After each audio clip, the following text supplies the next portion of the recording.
Alright, well, a lot of people have been wondering how to cook grenades on Battlefield 3, and I'm about to show you how. Um, See, PC gamers have it pretty easy, they kind of learn it right when they start playing, but for us, you really wouldn't guess how to do it right off the bat.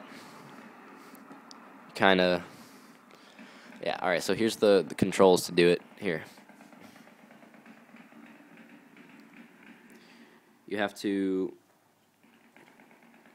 when you click LB to throw a grenade, you have to click RT at the same time. So click LB and then RT.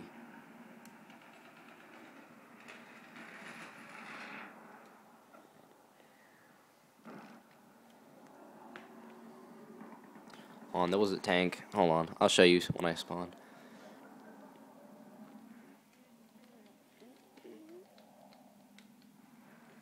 You click LB and then RT and watch what happens.